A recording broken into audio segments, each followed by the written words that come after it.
What's happening? What's happening? What's happening? Of course, you know it's your boy B Hot Radio. Shout in as always. I got my podcast partner off in this thing. The original hot boy himself, Turk. What up, though? You already know, man. I'm just cooling, man. Cooling, and we got Angie in the building. Angie Staton, I mean, a friend and family member to the show. Yeah. That's right. Angie, everybody's been waiting to hear what you got to say about this election. What was going on with Robert Kennedy? What was going on with Trump? What were your thoughts on the Kamala, her whole campaign and stuff like that? Is it Kamala or Kamala?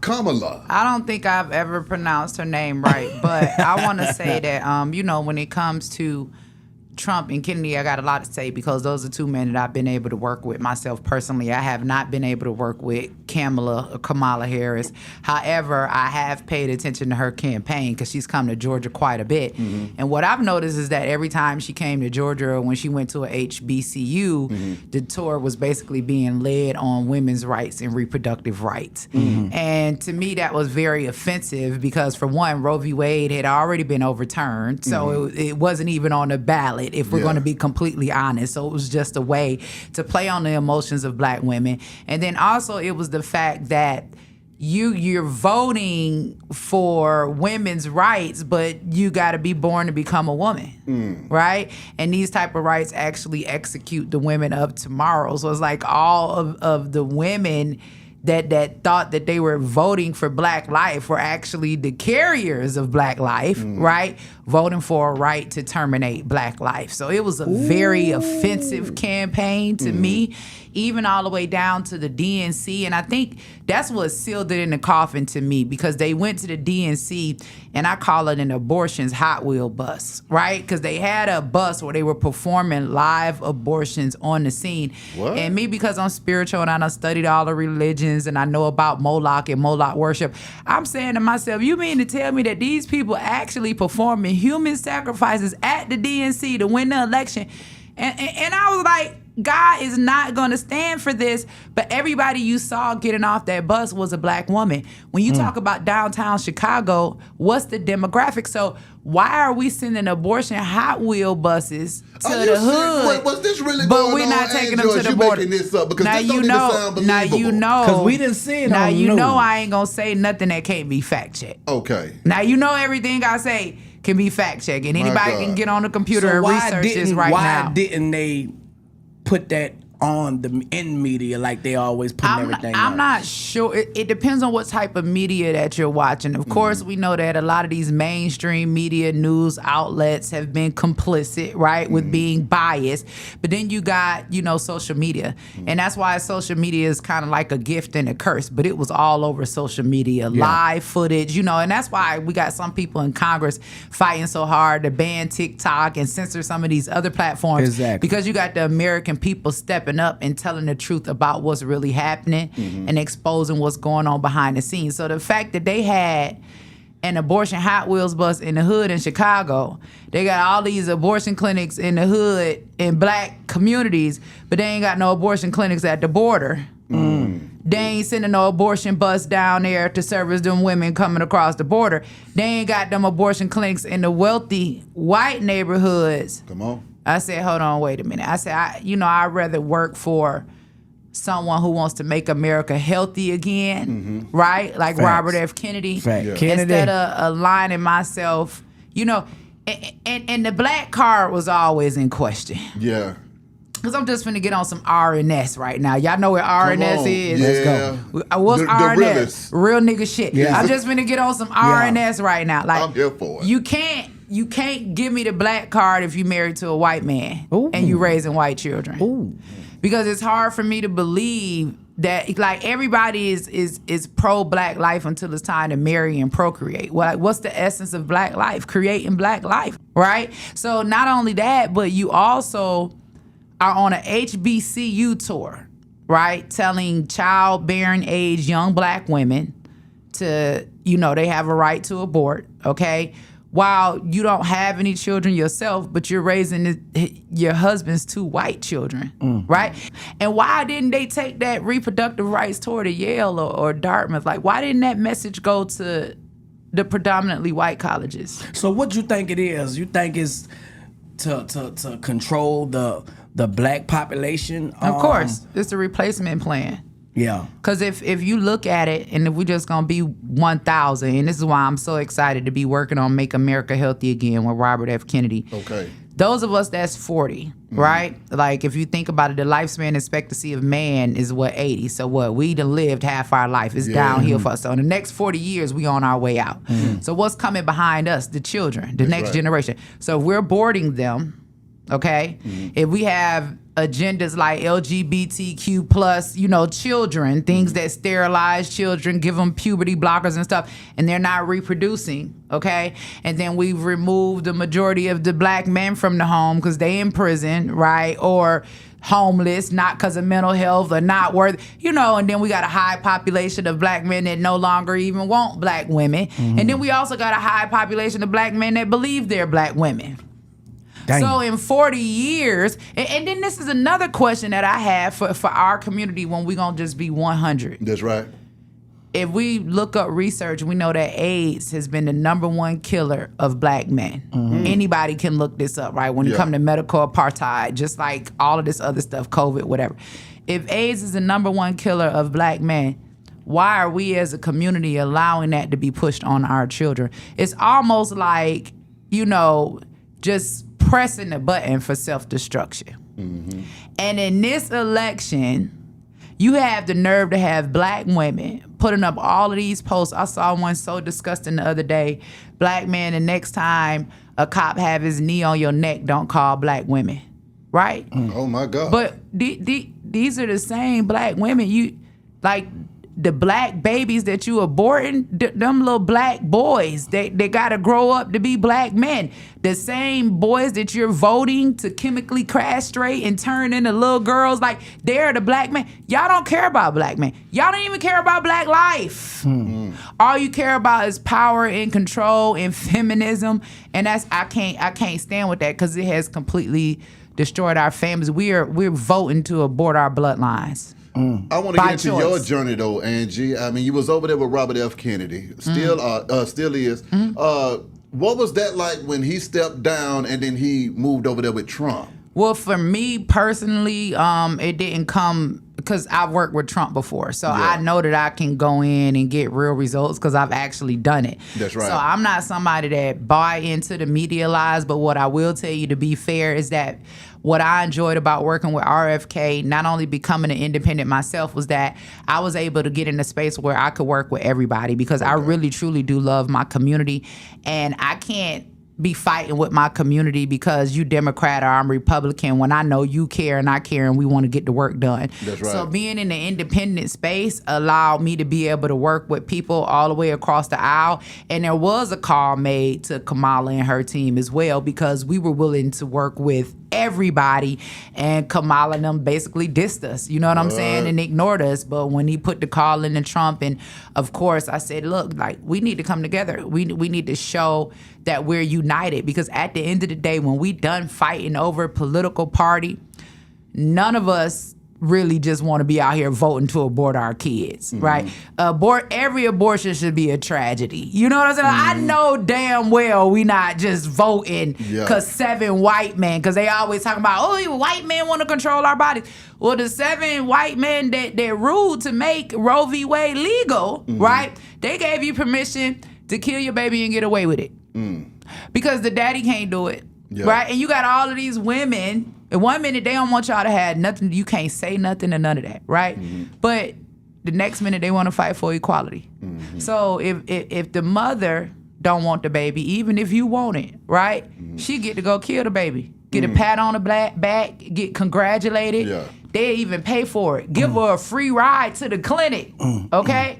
But if the daddy don't want the baby, nigga, you going to jail every 30 days on a child abandonment warrant. They suspending your driver's license. You're gonna be made to take care of that child. The government is gonna make you be responsible for the life that you created. But for some reason, we want to give black women, and black women are not even the creators of black life. So what you got to say to the people that say, okay, she was with Trump, then she got with Kennedy, and people are saying that it was a setup the whole time to divide the vote so Trump can win. They say you never left Trump. Well, no, I never. People up I never did. I never did leave Trump, but I did leave the Republican Party because remember, I never had an issue with Trump. Trump was good to me. You know what I'm saying? He gave me a full and unconditional pardon. I went into his White House. He changed the law. Like, I never had an issue with Trump. Yeah. But I did have an issue with the Republican Party because I had spent a lot of time,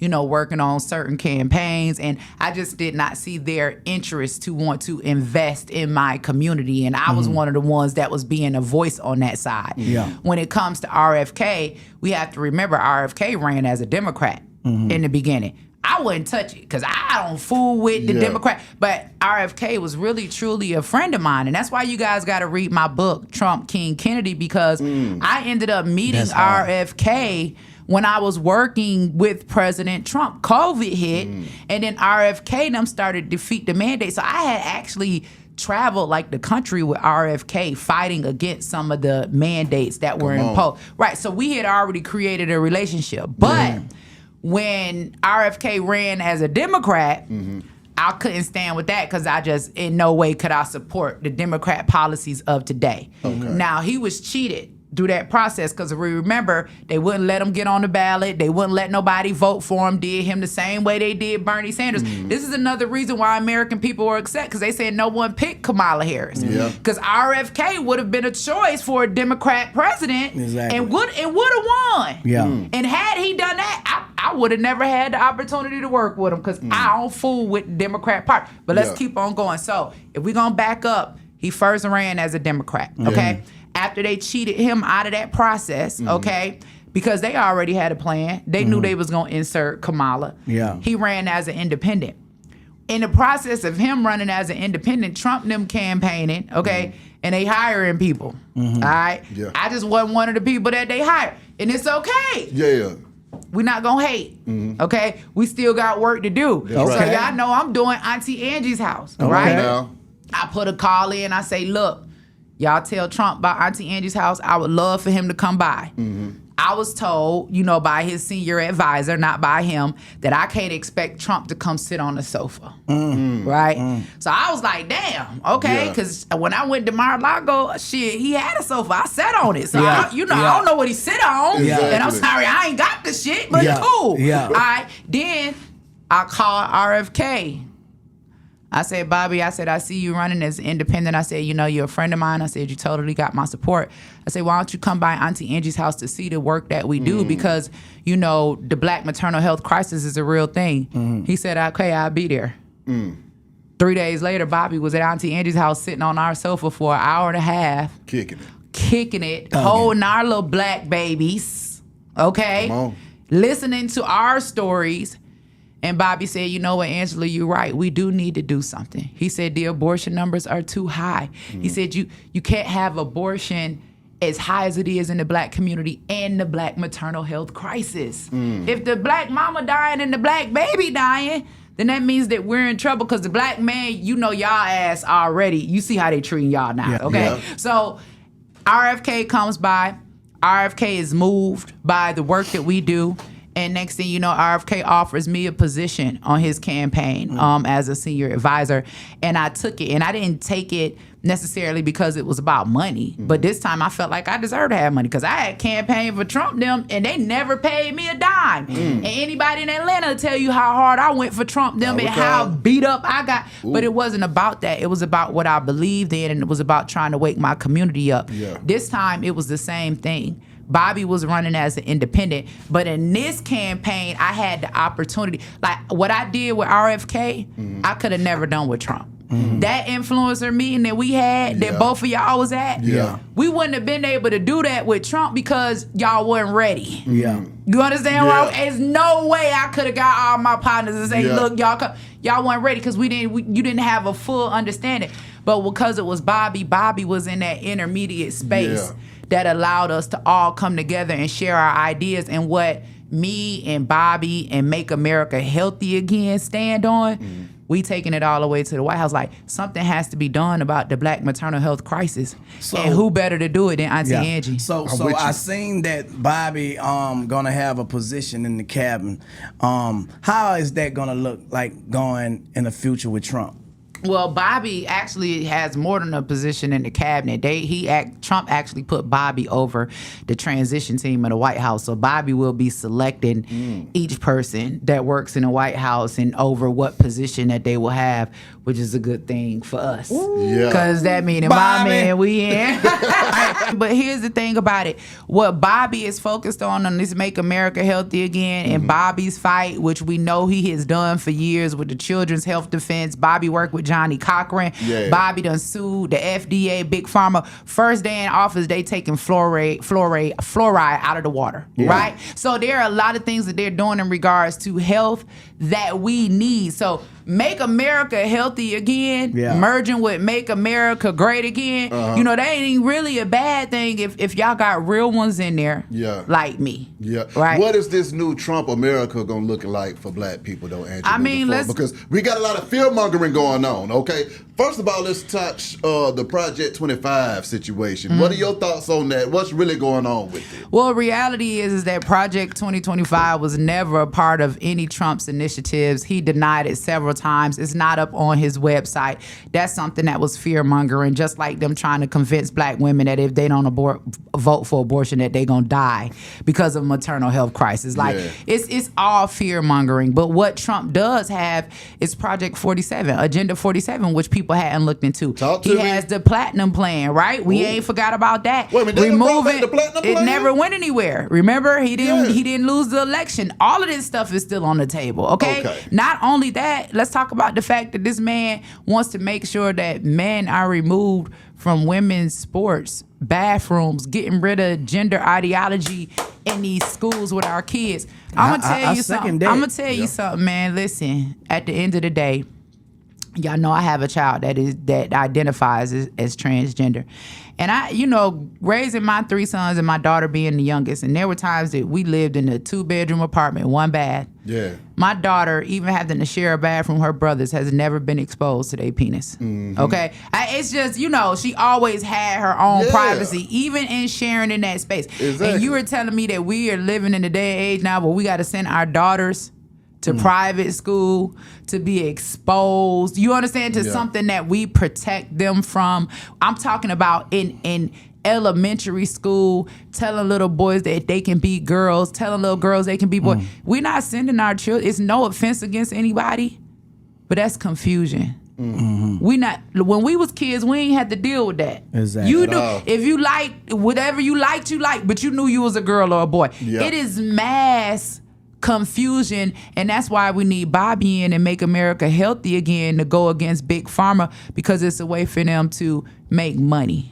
They playing Frankenstein with our kids. Okay, so you're talking about Project 47. Agenda 47. Agenda 47. Now, what's going on with Agenda 47? Everybody need to go do their own research about Agenda 47, but Agenda 47 is another chapter of making America great again for us. I was just on Ray Daniels' show the other day, and he was like, sis, what did we don't feel like? When was America ever great for us? I said, Ray, nigga, you made America great for you? Come on. A lot of my partners is millionaires. I'm going to just be honest. And we got it out the mud. Out the mud. None of them born with a spoon in their mouth. Come on. We got it because we had to get it. Nobody gave us nothing. Poverty is not an excuse, okay, for these people to have power and control over every single aspect of our life. You understand where I'm coming from? So if we live in America, because my birth certificate say America. I don't know what y'all say, okay, but mine say America. I know my mama, my grandmama, all my ancestors are born here in America. I know that my businesses are in America. I know that my school that my children attend and stuff in America. Like I am an American citizen. So making America great does include me if I'm an American. And how do we do that? You see what they doing in New York already? In New York, they already now denying. They was giving immigrants $350 a week in food stamps. Now, I know black women that's being told to abort their babies because they can't afford them. Come on. They might get $350 a month in food stamps. $350 a week in the state of New York, where more black babies are being aborted than they're being born. For people to come here from another country. You understand where I'm coming from? Like, why is the message to us no reparations, abortion, okay? But the message to everybody else, okay? Ukraine, billions of dollars, open the border. How do you have funding for all of these people to come from these other countries when you can't even take care of your own citizens? We're going to get into funding to our community in this new Trump presidency. I believe we are. We got funding the last time. But the thing about it is what our people look for is the word reparations. Yeah, see, I don't give a damn about no reparations. don't have I to need say some reparations. business money. I need some scholarships for some students to go to school. I need something to help folks buy houses. Funding with no education is a problem, though, I say, man. Like, and that's one thing that Bobby spoke about. And he said if he was to get elected when we had the meeting, he don't think it will ever be reparation. But he had a plan. Is that plan that Bobby had for that meeting that we had with him was still being enforced with Trump? All of that's going to be enforced because we're at the table where we have decision-making capability, which is why Bobby wouldn't accept the role of vice president.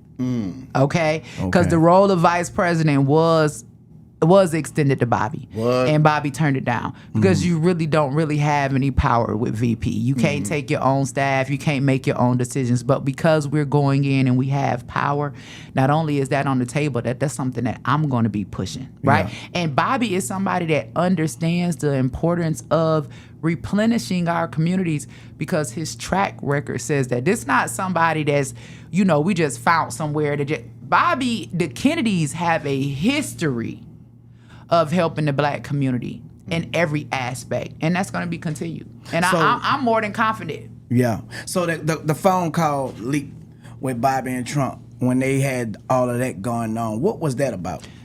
The same thing that I just spoke about, a same call that was made to Kamala, right? And they dissed us and ignored us.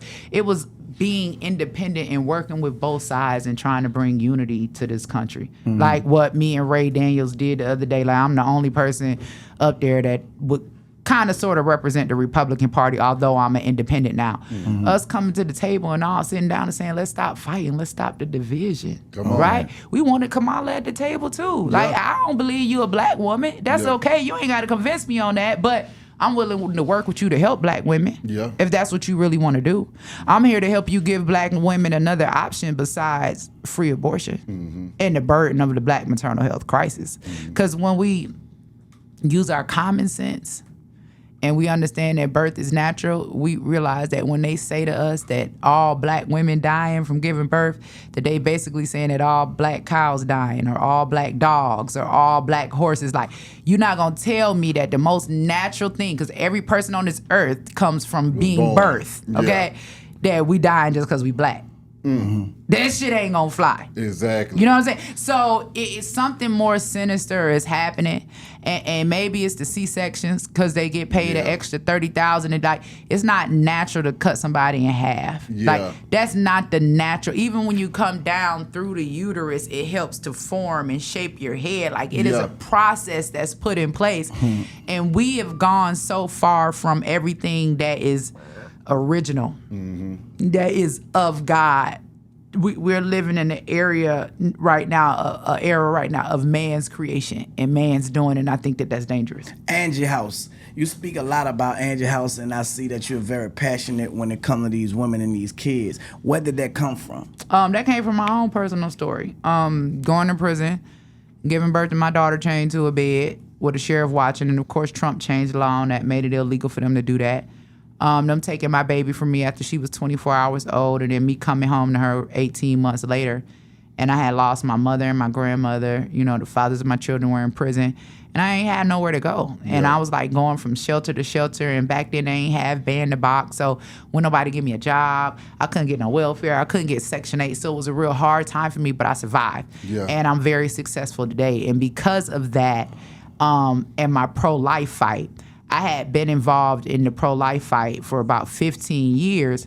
And then when Roe v. Wade overturned, I said, you know what?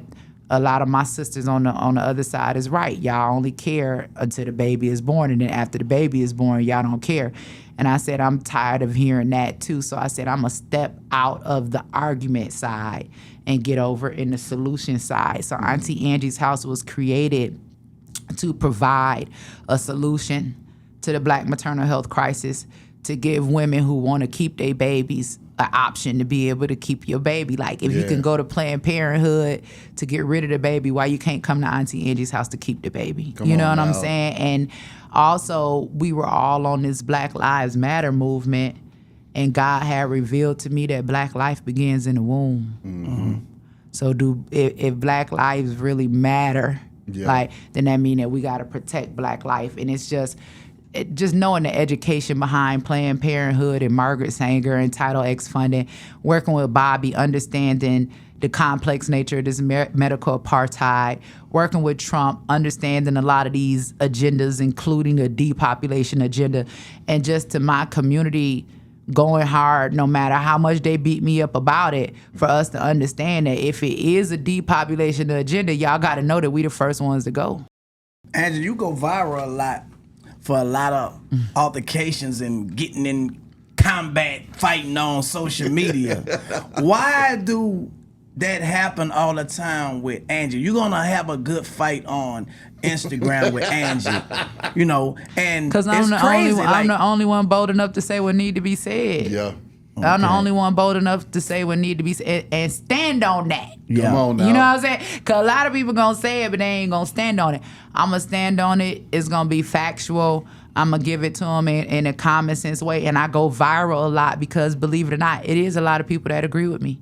Oh, yeah. And even the ones that don't agree with me, once you hear me and you use your common sense, you be like, well, now, wait a minute now. Now, Ann on to something now. Now, wait a minute now. Hold on. So, and I mean, what do we have to lose? We got 4 years, okay, of another Trump presidency. It ain't nothing, you know, the average man could do about it. We couldn't do nothing about Kamala and Joe. We've experienced the Trump presidency, and we've experienced the Kamala and Joe presidency.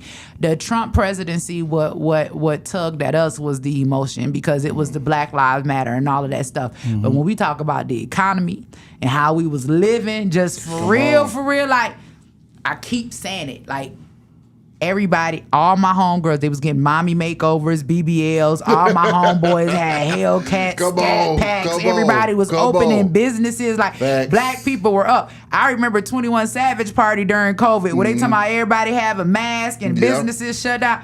Man, 21. Had a Gucci mask. What? Come on.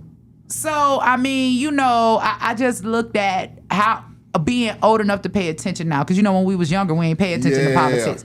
Now we paying attention. We can feel them. We feel it. We woke now. So you know we went from $2 a gallon on gas to $7 a gallon on gas, from $2 a egg to $7 a egg. Yeah. Listen, man, we and what have we gotten? We got a George Floyd statue. Answer me this though, Angie. I need you to talk to two separate people for me. For the Black women that were 100% pro Kamala Harris, that are just so scared of Trump, and they think that this is just the worst thing that could have ever happened in America. They're at home crying right now. Some folks are just so depressed they don't even know what to do with themselves. What do you have to say to them to comfort them or to redirect all of that energy into something progressive? I think you should be just like Kamala. Trust white men. She trusts the white man so much that she married him and she sleep with him every single night. Trust white men, okay? Trust white men. All right? Let's get our country back on track. It's not gonna hurt nothing. Like, what we've done as a people is we've been loyal to a party and we haven't been loyal to ourselves. We are voting against ourselves. Black women, you can't say you for women's rights and you standing for men taking over women's sports. Like, I watched that presidency and I watched them use that Black maternal health crisis thing as a scare tactic. But then I watched Joe Biden sit down and have a one-on-one with a white transgender guy to talk about gender affirming care. You got Black women dying giving birth to their children, and you promising sex changes to men and children on tax dollars.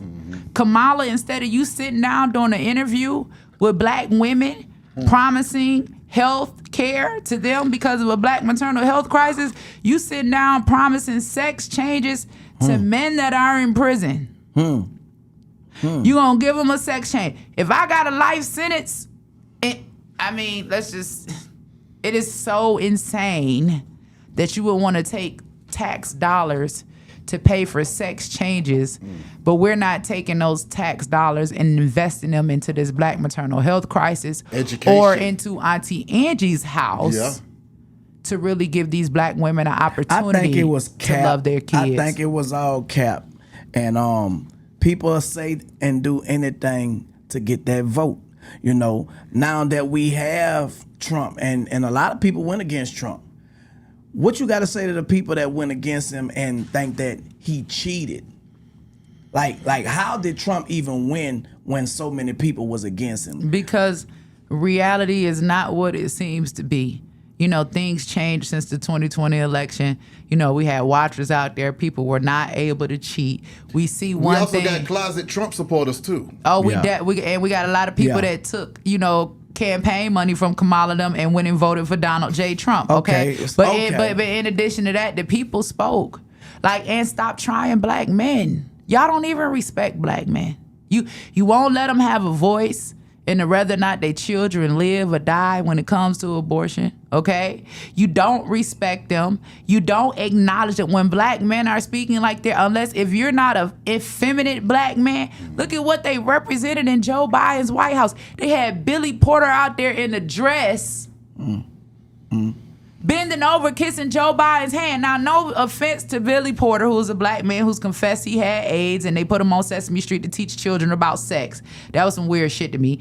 And then he was like, he made some comment about the children are ready, but it's the parents who are in the way. I don't know what the fuck that was all about. But let's just be serious for a minute. The parents are in the way. You're disrespecting black men. And to my other point, you had said something, I wanted to get to this earlier when I was talking about black women not being the carriers of life. This is why we got to protect black men. And we got to protect those black babies that become those black boys. And then we got to protect the black boys to make sure that their manhood isn't taken before they even become men. That's right. Because me as a black woman, I can't create black life. All I have is a womb. I can go have sex with a white man, an Asian man, a Latino man, and I can give life to their seed. But the only way for me to procreate and to give black life is I have to have the seed of a black man. Exactly. If you are voting against a black man and you came from the nutsack of a black man, you are voting against yourself. And people don't even see it. People do not see it. What you guys say about all of this celebrity stardom that went behind Kamala campaign, like Beyonce? Man, wasn't that amazing? And they, reports are circulated. And Megan Thee Stallion. Well, let's see what do they represent? Because when you look at their music, and y'all in the music, and we're gonna be honest, because we gonna had these conversations before. Planned Parenthood is the number one funder of the Democrat Party.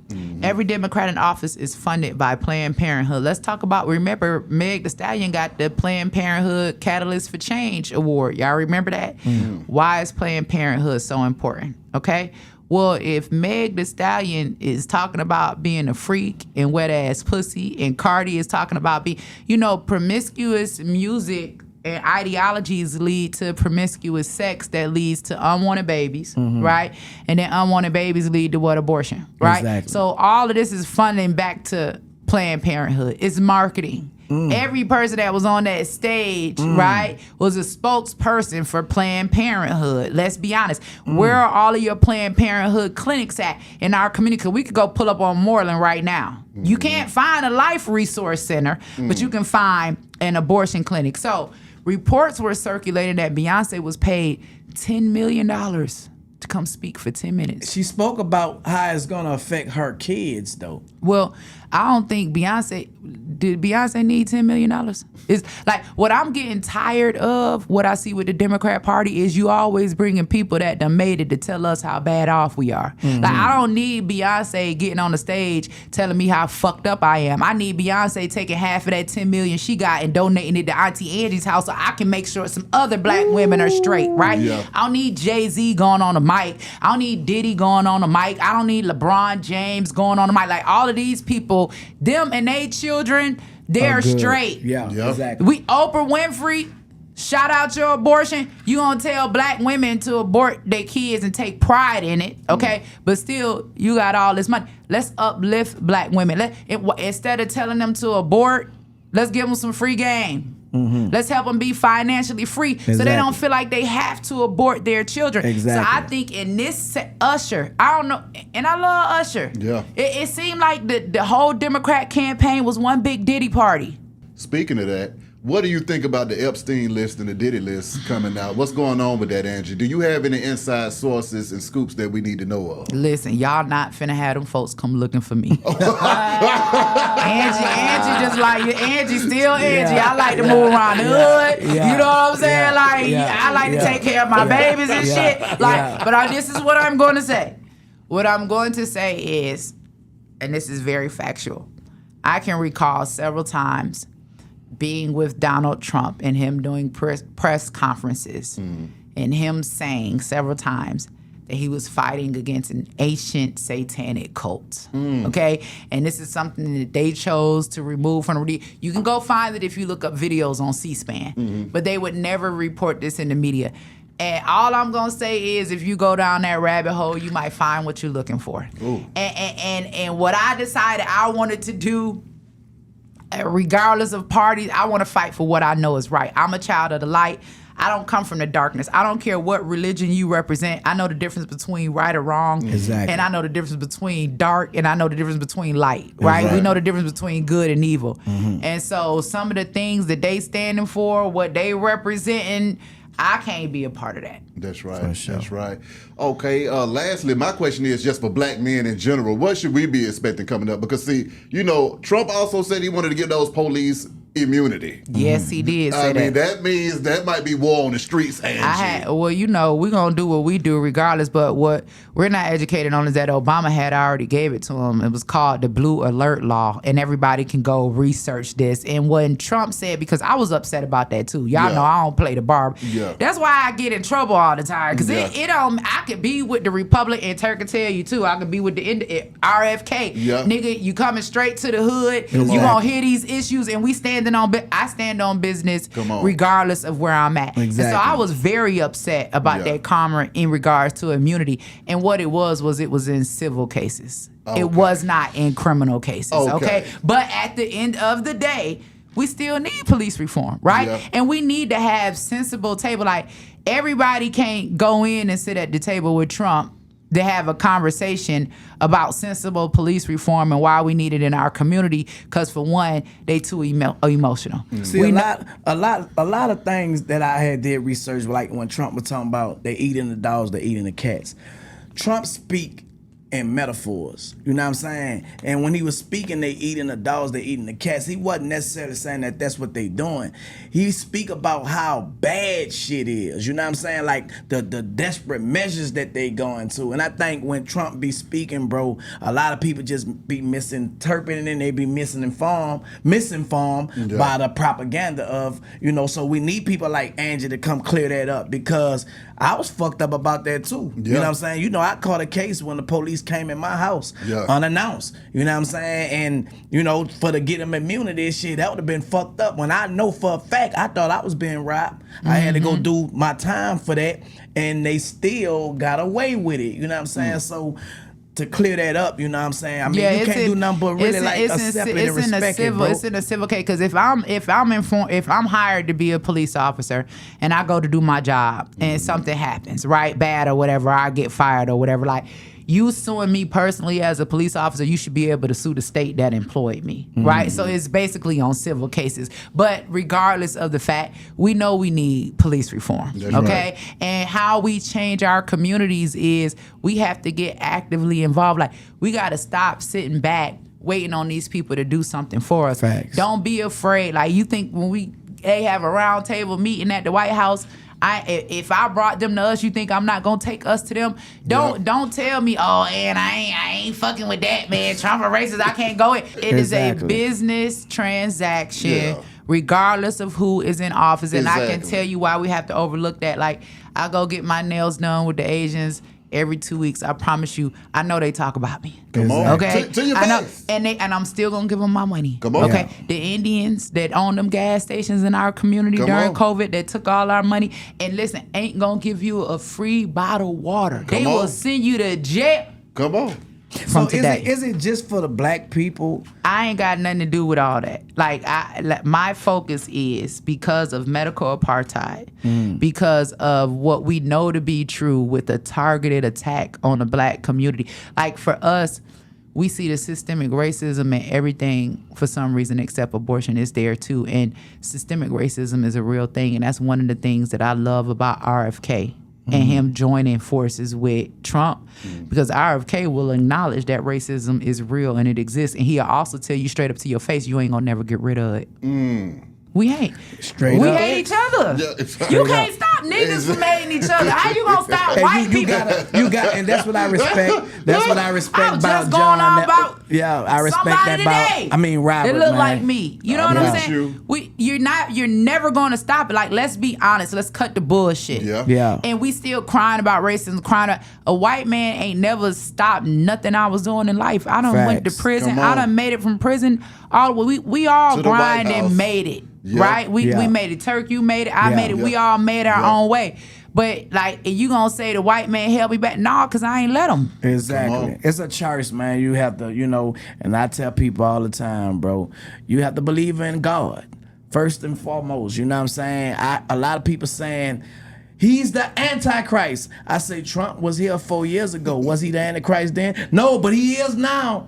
It don't even make sense. And I think a lot of people just repeating things that they're hearing instead of, getting the information for themselves, and it's crazy. Get information, get informed, and, everything gonna be all right. And anybody that worked with Joe Biden during that administration, any of my brothers and sisters, you ain't see me dragging them every single day, right? Now, I'll drag the agendas, but I'm not going to drag you as a person if you're working in there to get something done on our behalf. Facts. Now, if Trump and RFK are in, where they are in, and we got the next 4 years, like, I would be completely doing myself and my community a disservice to say, I'm not going to work with the man who pardoned me and the man who positioned me Come on. You to better. get something done on behalf of us. With that being said, though, Angie, I need you to give me something for the people that's watching this to calm them down, cool their nerves, and let them know that these next 4 years are gonna be all right. Facts. Well, I mean, take 2 aspirins and call me in the morning. I mean, I don't think you really got no choice but to go along for the ride. But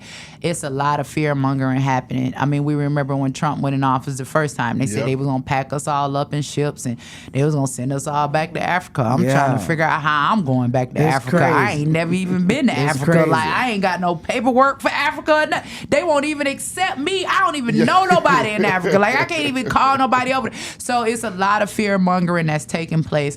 But what I expect to see is for inflation to go away, for our children to be protected. I expect to see the exposure of these lists when it comes to all of these sexual deviant crimes that's been happening, stuff that's been going on with human trafficking. I expect it to be, addressed. And in addition to that, when it comes to the issue of abortion, a lot of people don't realize that although I'm pro-life, Trump and RFK both are pro-choice, right? With exceptions. But what I've got them to understand is that if women had more choices, then there would be more life. Let's give incentives, right? Y'all giving all this money to Ukraine. Let's give black women money to have their children. That's right. Instead of money to abort their children. For people that want to get down with Angie's House and Angela Staton, how can they contact you, sis? Oh, man. So AuntieAngie'sHouse.com is the website. You guys can always go there. We always need support. The work does never, ever, ever stop. We need an Auntie Angie's House in every black community that has a Planned Parenthood, because we really about, like, this the new Black Lives Matters movement, and ain't nobody against this. Right? We love our kids at the end of the day, and we want the other side to know that we love our kids and we value life. Other than that, I'm the most censored person, man, on social media, so you can follow me on IG. I ain't blocked right now. Well, I'm blocked, Angie, and I need the plug. I hit you in your DM. I know you did. Yeah. There'll be a lot going on. Help me out, Angie. We gotta holler. I got somebody. They need to help me out too. I got you, but you guys can also follow me on X, the Auntie Angie. Hey, one more thing before we say get what off. you say. Angie got something on her because when you tag Angie, they ask you sure? Get down with the movement. Hey, they don't want us saving black lives. That's what it is. The original hot boy turned Auntie Angie. That's We gone. crazy, man. Gone. Them people ask you.